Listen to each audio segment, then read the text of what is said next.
Muy buenas noches. Como siempre tenemos que agradecer a aquellas personas que semana tras semana se quedan aquí en Radio Televisión Marbella viendo, disfrutando de esa película que programamos, que primero comentamos con alguien que la ha visto y que es una excusa simplemente para hablar de cine, para conocer a esa persona un poquito mejor. Hoy vamos a poner un western, pero que es también una comedia, porque es un western pero en clave de comedia, dirigida por Burt Kennedy en el año 1969, producción estadounidense, y se llama Un hombre impone la ley, con un reparto encabezado por Robert Mitchum, George Kennedy, Martin Balsam, David Carradine, John Carradine y Tina Lewis. Un reparto realmente amplísimo. Esta es una película, bajo mi punto de vista, muy divertida y bastante original. No sé si opinará lo mismo la persona que me acompaña, que es actriz, que es locutora, una excelente locutora, y que se llama Marta Vallés. Marta, bienvenida. Hola, Paco. La segunda vez que vienes. Sí, la segunda vez y muy contenta de acompañarte en un programa más. Bueno, un hombre impone la ley. ¿Qué impresión te has llevado con esta película? Pues es una película muy amena, es una película que entretiene muchísimo porque el tema de la clave de humor y bueno, entre lo que son los personajes tenemos a Robert Mitchum, que encarna el personaje de Sheriff, antiguo héroe de guerra, que se ve obligado a luchar contra unos bandidos y unirse a otro amigo suyo que es un delincuente también. Entonces ahí se da una trama muy divertida.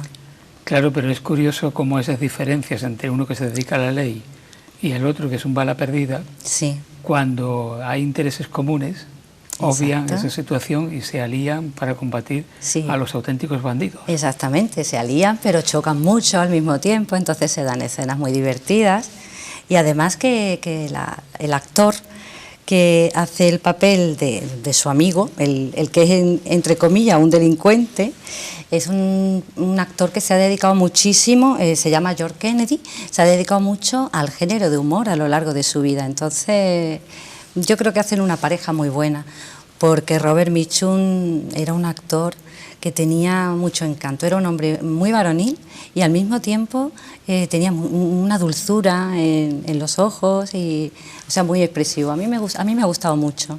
De todas maneras, todo lo que hace Robert Mitchum, la verdad que está muy bien. Y eso que era un personaje que más de una vez se metió en jaleos, Robert Mitchum. Bueno, incluso lo detuvieron en alguna ocasión, lo juzgaron por posesión de drogas. Ah, pues mira, eso o sea, no lo sabía. Que no era un santo, pero caía muy bien. Sí, ¿no? Caía muy, muy bien. Claro. Además, no consideraba, no le daba importancia a la actuación. Decía que actuar era llegar al set de rodaje, decir lo que tenía que decir en el tono en que había que decirlo y marcharse. Fíjate. O sea, que para él eso era coser y cantar. Coser y cantar, como darse una vuelta por allí. Pero era muy versátil, porque ha hecho drama, ha hecho comedia, ha hecho western, cine negro americano. Y tiene una faceta, Robert Mitchum, que rara vez se recuerda, y es que era cantante. Sí, es cierto, cantante y compositor. Cantante y compositor, hizo 2 discos nada más, por lo menos 2 grabaciones, pero cantaba bien. Los críticos de la época decían que lo mismo que había otros actores que cantaban, que dentro de su formación actoral pues se incluía también cantar, pero no eran cantantes, se notaba que no eran músicos. Pero en el caso de Robert Mitchum sí era músico de talento. Era músico, o sea, que si tenía esa capacidad. Claro, que si se hubiese dedicado plenamente a la música seguramente hubiese triunfado también. Bueno, Paco, ¿hizo alguna película de cine musical? O... Pues mira, lo estaba pensando justamente, pero no recuerdo yo que hiciese alguna donde cantase, pero seguramente la habrá. Seguramente. Sería cuestión de... Bueno, tiene a sus espaldas más de 130 películas. Muy prolífico. O sea que vamos, no paró a lo largo de su vida. Y bueno, también en lo que es en el reparto de esta película, también salen actores muy importantes, que algunos a lo mejor eran actores secundarios, pero que habían hecho también películas muy buenas, entre ellos Martin Balsam, que es el alcalde. Bueno, Martin Balsam le dieron un Oscar en el año 1965 por una película que se llamaba originalmente A Thousand Clowns, es decir, mil payasos sería la traducción, Thousand Clowns, sí, de Fred Coe, pues le dieron ahí el Goya al mejor actor de reparto. Exacto, sí, y bueno, y sin embargo Robert Mitchum no tiene ningún Oscar, ha estado nominado. Tengo entendido que está nominado, sí tiene algunos premios. Ha estado nominado, pero no le dieron el Oscar. Tiene premios post-mortem, por así decirlo, como reconocimiento a su carrera. Lo del tema de grandes genios del cine que no tienen Oscar, hay muchísimos. Ahí está Alfred Hitchcock, Sí. que no tiene Oscar, eso sí, absolutamente incomprensible, ¿no? Pues sí, la verdad que, Pero bueno, y Robert que es muy Mitchum curioso. es otro caso que no lo tiene. George Kennedy sí tiene el Oscar al mejor actor de reparto, se lo dieron por La leyenda del indomable, Ah, aquella película de Stuart Rosenberg que protagonizaba Paul Newman, y que si alguien no recuerda qué película es aquella en la que el personaje de Paul Newman en una apuesta se come 50 huevos duros. sí, sí, esa escena es verdad, esa la he visto yo. Esa Sí, escena sí, todo sí. el mundo se acuerda, aunque no Sí. sepa qué película es. Sí, sí, sí, ya sé qué película es. Sí. Bueno, pero George Kennedy también hacía casi todo comedia, porque estuvo en activo hasta muy mayor. Sí, ha hecho comedia, ha hecho bastante comedia. Pero yo creo que el papel que le dio definitivamente el espaldarazo mundial fue el del mecánico Joe Petroni Ujú. en Aeropuerto. Ah, ¿el de Aeropuerto o Aeropuerto 75? Bueno, Porque es yo que he leído que hizo dos, ¿no? Hizo el Aeropuerto primero, el que se llamaba Aeropuerto, y después la saga. Ajá. Los que vinieron detrás también, muchas de ellas, o en la mayoría, creo yo que estaba también George Kennedy.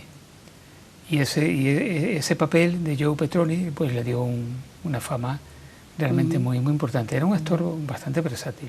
Sí, y también Atrápalo como puedas, también aparece.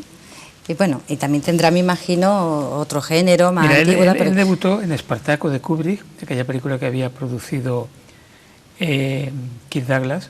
En esa película es donde él debutó, Donde en debutó, la de donde Espartaco. hacía un papelito corto. Ahí fue donde debutó George Kennedy. Después hizo Charada, 12 del Patíbulo, es otra película que también hizo. Sí. Muerte en el Nilo, Terremoto y Los aeropuertos. Bueno, muchas más, ¿no? Pero estas Sí, digamos sí. que son Pero las son más... así las más conocidas de su carrera. Y bueno, y de David Carradine, ¿Qué decide David de Carradine? Wenco en la película, El bandido. Bueno, pues de él he leído una curiosidad que yo no sabía, de cuando hacía Kung Fu entre el año 72 y 75. Bueno, que el personaje se estaba pensado para Bruce Lee. Lo que pasa es que al final se lo dieron a este por la muerte. ¿Fue por la muerte? Por lo que... No estoy seguro si fue por la muerte o no, seguramente. Sí, bueno, pues dice eso, que se lo adjudicaron a él y que era un actor que cogía cualquier papel, que no era exigente, que se hacía lo mismo, una película buena que una película mala, que le daba igual. Y que estuvo un tiempo o un poco olvidado, y que, bueno, Quentin Tarantino pues lo sacó con las películas suyas Kill Bill 1, Kill Bill 2, pero también hizo series como Norte y Sur, Forajidos de leyenda, la película está... Sí, está muy bien. Aquí está también el padre, John Carradine. Sí, te lo iba a preguntar. Un clásico. Te lo iba a preguntar, porque viendo lo que es el reparto de la película, aparecía y digo, pues seguramente será padre de David Carradine. David Carradine tuvo un final trágico, murió en extrañas circunstancias. Bueno, parece que se aclaró como Fue como en un rodaje, que lo encontraron murió, ahorcado o algo con así. algún cosa. rito de tipo sexual o algo así y se le fue la mano. Ya. Algún rito, ¿no? Algún ritual. Pero realmente marcó una época con Kung Fu. Sí, Kung Fu, el pequeño saltamontes, yo lo recordaré siempre porque además cuando yo era pequeña era una serie que me gustaba muchísimo, era de mis preferidas. Sí. Por su parte, Burt Kennedy, el director, que yo sepa no era familia de George Kennedy, coincide en el apellido, pero no sé. Aquí Kennedy hay varios, por lo que se ve en la película. Sí, los Kennedy, el Kennedy es un apellido que abunda mucho en los Estados Unidos. Bueno, él dirigió sobre todo western de la serie B, que muchas de las películas de la serie B, que eran de bajo presupuesto, con el tiempo se han convertido en clásicos. Por ejemplo, las películas que produjo la Universal de terror en los años 30 eran películas de cine B, de serie B. Hay una que se llama El asesino que hay en mí, ¿puede ser?, de este director. Pues sí. Puede serlo, vamos, no... Pero, no lo tengo pero eso era contrastado. una serie, una película. Creo que era una película. Una película. Sí. Bueno, que estaba diciendo de Burt Kennedy. Bueno, que también trabajó mucho para televisión y además era guionista. Era un director bastante completo, ¿no? Que parece que no tuvo nunca grandes aspiraciones, que él era un artesano, trabajaba pero las cosas le salían bien, porque rodaba con buenos actores y el éxito en taquilla estaba prácticamente asegurado. O sea, que escogía bien a su equipo. Claro, yo este director, la verdad que que no lo conocía tampoco, yo lo he pensado por lo de Kennedy y tal, digo, ¿tendría alguna relación? No tiene por qué tampoco, ¿no? Pero... No, Burt Kennedy es, sobre todo para los aficionados a las películas del oeste o a los western, es muy conocido. Sí, él ha hecho mucho género. Porque ha hecho mucho género de sí, western. pero casi siempre vemos las películas y muchas veces no nos fijamos en el director. Qué ingratos somos con el trabajo que tiene. Bueno, mira, hoy día se habla de las películas y se dice una película de Tarantino, una película de Almodóvar, una película de Berlanga, pero antes no. Antes era una película, hubiese sido las de Pedro Almodóvar, hubiese sido una película de Penélope Cruz, una película de Carmen Maura. Exactamente, los actores protagonistas o por alguna escena concreta, la película de tal, pero lo que era el director es verdad, no. Yo lo que son directores así de western americano o de cine americano, la verdad que no conozco, vamos. Bueno, hay una cosa que yo destacaría en esta película, que generalmente la época en que se ambientan las películas del oeste acostumbran a ser a mitad del siglo XIX, en torno a 1850, 60, 70... Pero esta película hemos llegado ya al siglo XX. Esta película se ubica a principios del siglo XX. O sea que ha habido ahí un salto temporal, ¿no? Que, por ejemplo, eso pasa también en la última película que rodó John Wayne, creo que era El último pistolero, que también se ambienta a principios del siglo XX. No sé si has visto esa película de John Wayne, pues que él fallece al final, estaba enfermo de cáncer y fallece al final de la película, que era un poco... casi autobiográfico porque ya estaba enfermo de cáncer cuando... O sea que muere en la propia película también el personaje. El personaje fallece, muere, pero es que él poco después fallece también, fue la última película que rodó, ¿no? Bueno, traía a colación esta película porque también ahí se ambienta a principios del siglo XX. Sí, una etapa ya, la época más industrial, más moderna que las anteriores. También es cierto que también sale mucho el tema de la amante, el alcalde con su amante, las ropas, de todo. La verdad que es que la película es muy bonita y está ambientada también lo que son los vestidos, los decorados, las actrices, tiene mucho encanto. Sí, yo creo que es una película que está muy bien la dirección de arte. Sí. Que no he encontrado quién es, bueno, sería cuestión de mirar detenidamente los títulos de crédito para ver quién es el director de arte, porque que en una película... el director de arte puede hacer que la película resulte bien o que sea un desastre. Eso es muy importante. Pues sí, yo lo creo. De hecho, hace pocos días que fueron los Goya, estuve viendo yo una película que lo que más me gustó fue precisamente eso, director de fotografía, escenografía, vestuario, arte, lo que es la ambientación. Yo pienso que esa película, sin todo eso, no hubiera quedado tan bien. Sobre la ceremonia de los Goya, yo diría que no se puede hacer una gala de 3 horas y pico. Eso se lo tiene que pensar mucho la Academia de Cine de España y hacer algo bastante más breve. Más breve y es que no le ha gustado casi nadie. Más dinámico, porque era una cosa un poquito plasta. Paco, te voy a hacer una pregunta. A mí lo que me faltó fue un presentador que condujese la gala. Sí, faltaba un presentador. Dinámico, que bromease, como otros años lo ha hecho Buenafuente, como lo ha hecho Dani Rovira, no sé. Y yo cuando hice Derecho había un profesor que cuando te ponía los exámenes ponía nota: el rollo será severamente castigado. Pues yo creo que la Academia debería decirle a cada premiado: enrollarse en el discurso será severamente castigado. Sí.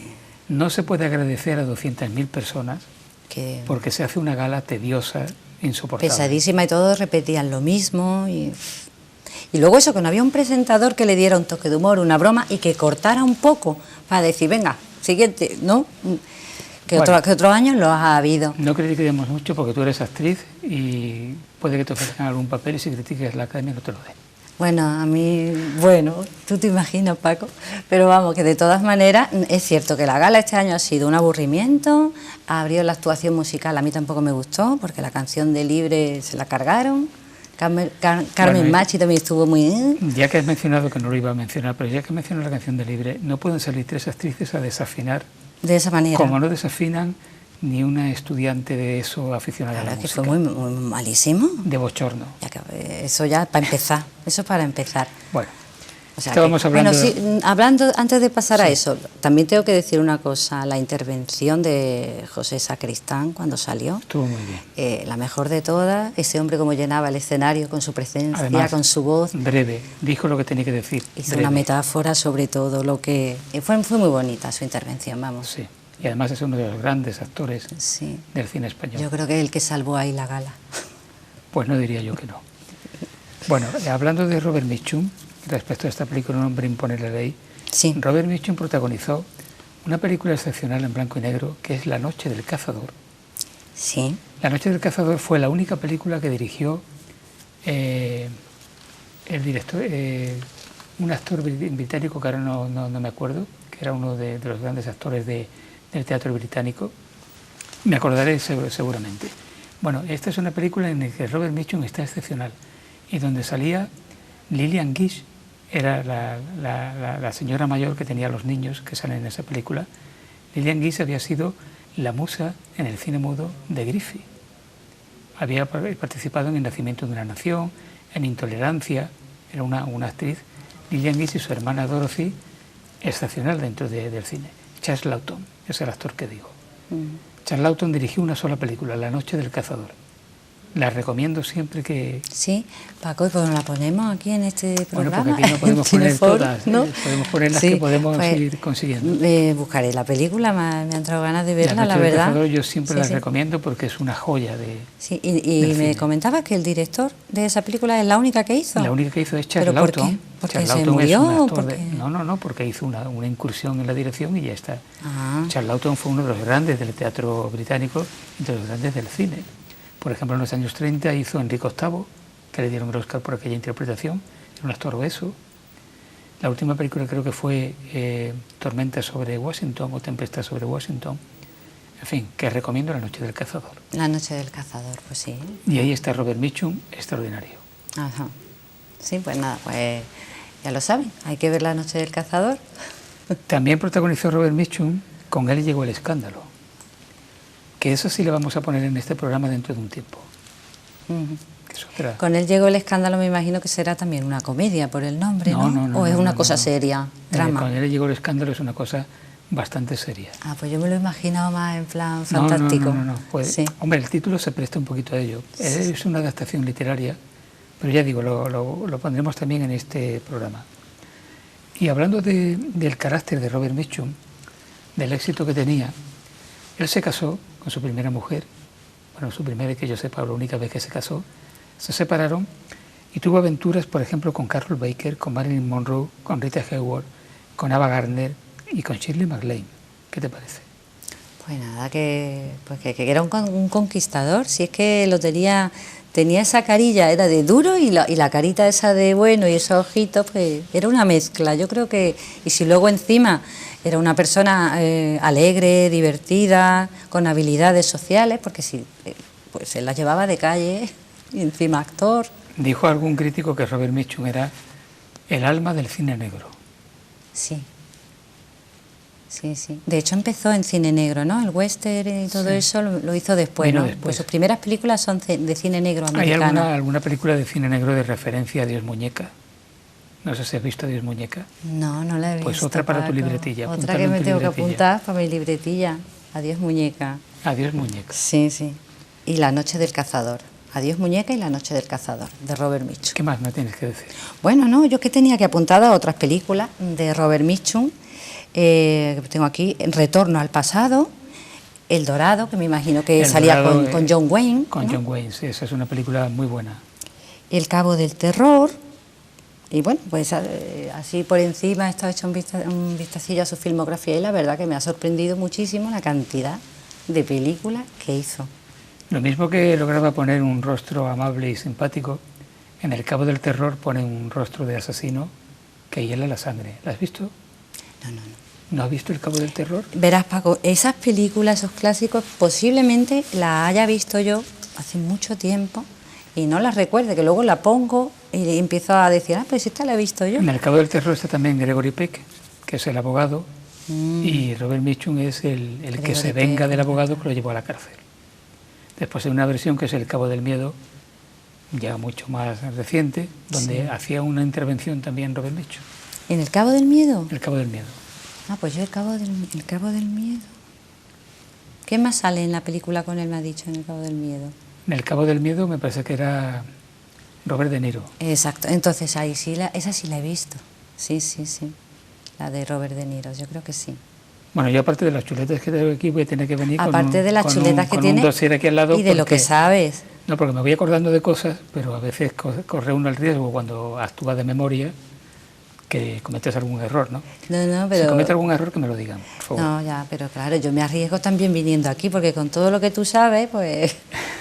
Bueno, ¿qué estás haciendo tú ahora? Bueno, pues ahora mismo, pues trabajando un poquito, escribiendo, documentándome, porque tengo un libro en marcha. ¿Estás preparando y unos llevo mucho podcasts? tiempo. ¿Eh? ¿Que en algunos podcasts estás preparando Sí, también? hago algunos podcasts. ¿Pero los tienes sí. para poder acceder a ellos o no? Todavía. Sí, tengo algunos en Amazon, la plataforma, en Spreaker, me parece que se llama, Spotify, Pues YouTube. los recomiendo porque están muy bien. Estos son podcasts sobre meditación, para relajarte, para cosas así un poco. Aunque también me gusta la poesía. Bueno, lo que más necesitamos en estos tiempos es relajarnos. Sí. ¿Tú te has dado cuenta que en la sociedad hay una crispación enorme? Bastante, y últimamente más cuando ves las noticias recientes como esto que ha pasado a este chico que ha matado a su padre, a su hermana, hay mucha violencia. Yo creo que estamos perdiendo, no sé qué pasa.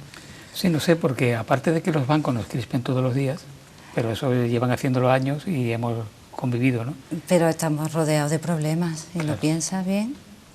Por eso que ver una película siempre es importante. Claro que sí, te evade. Y leer te evade muchísimo. Y si te gusta escribir, aunque no seas escritor, escribe. Porque reescribe luego otra vez, le vas dando forma y al final siempre sale algo interesante. Martin Balsam. Martin Vamos a hablar Balsam. algo más de Martin Balsam, Sí. porque a Martin Balsam yo creo que todo el mundo lo reconoce o lo recuerda por el papel que hizo en Psicosis de Alfred Hitchcock, el detective. El detective, sí, sí. Termina mal, pero bueno. Es una película muy importante, ¿eh? O sea, para él, por eso decía yo que Martin Balsam, aunque a lo mejor no ha sido el protagonista, ha podido ser más un actor secundario, pero que tiene películas muy importantes, Películas muy como buenas. la de esta de Alfred Hitchcock y también la de Desayuno con Diamantes también. En Desayuno con Diamante también está. Sí, sí. En El Cabo del Terror también hace un papel Martin Balsam.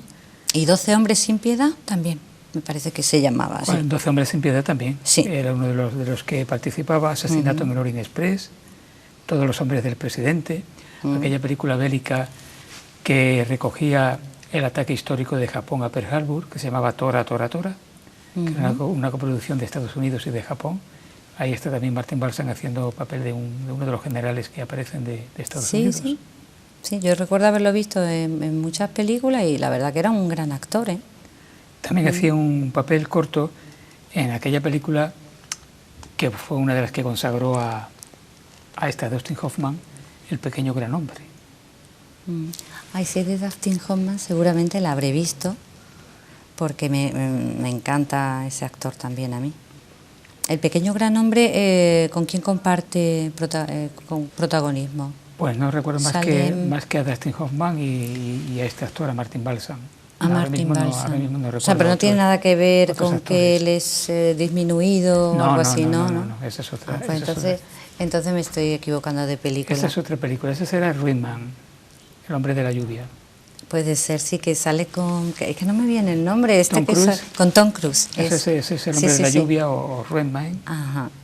El pequeño gran hombre. Me voy a tener que llevar aquí una lista de películas. El pequeño gran hombre es una historia del oeste, un western, donde el papel que hace Dustin Hoffman cuando tiene 100 años cuenta la historia que transcurre en la película. La película es todo un flashback. Y es muy interesante. Te la recomiendo también. Me la recomiendas. ¿Te llevas una lista hoy de películas? A los telespectadores ya se llevan una lista de películas conmigo, porque me imagino que bueno, siempre son sugerencias, que muchas veces tenemos las plataformas estas de Netflix, de tal, y empezamos a pasar y cuál veo, y cuál veo, y cuál veo. Pues me voy a ir a los clásicos, a ver dónde encuentro, igual están algunos de estos títulos ahí. Los clásicos siempre hay que revisitarlos, porque en cine está prácticamente todo inventado. Y el lenguaje de hoy, aunque sea diferente en muchos aspectos al de esa época, el fondo, la estructura más profunda es la misma. Está ahí, está inventado en los clásicos. Sí, claro. Incluso muchas cosas ya estaban en Griffith, al que hemos mencionado hoy con Lillian Gish.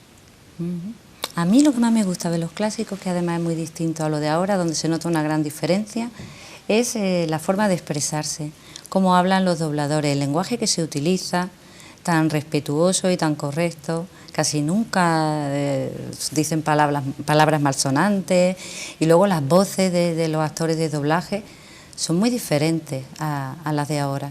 Tienen una cierta musicalidad distinta. Sí, porque es una técnica diferente. Es otra técnica. Pero sí. eso pasa también con los cantantes actuales y los que cantaban en los años 40 o que estaban en los 30. Por muchos aspectos, lo que digo de la técnica, pero también los procedimientos de grabación.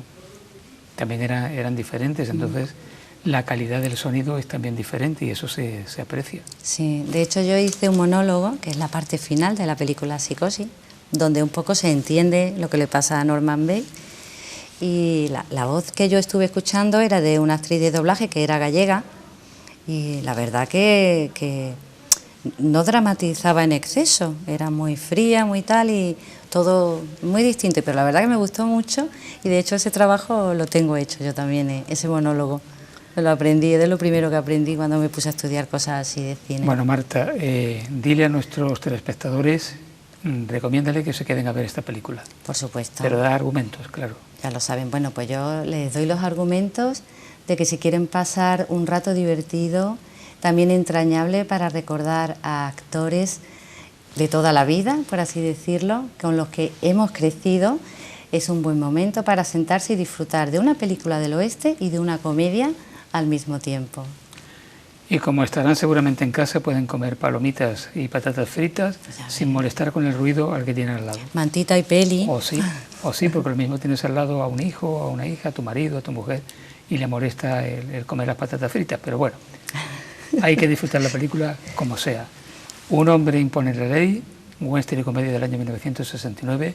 Gracias, Marta, por haber estado aquí. Gracias a ti, Paco, No será por la última invitarme. vez. Ha sido un placer. Lo mismo cuando pongamos Con él llegó el escándalo, te vienes. Eso, entonces la tengo que ver bien, Claro, para la tengo que ver la con puedas tiempo, para poder hablar de la película con bastante más propiedad, porque... Bueno, no nos enrollamos más, vamos a disfrutar de este western que está en clave de comedia para divertirnos todavía un poco más.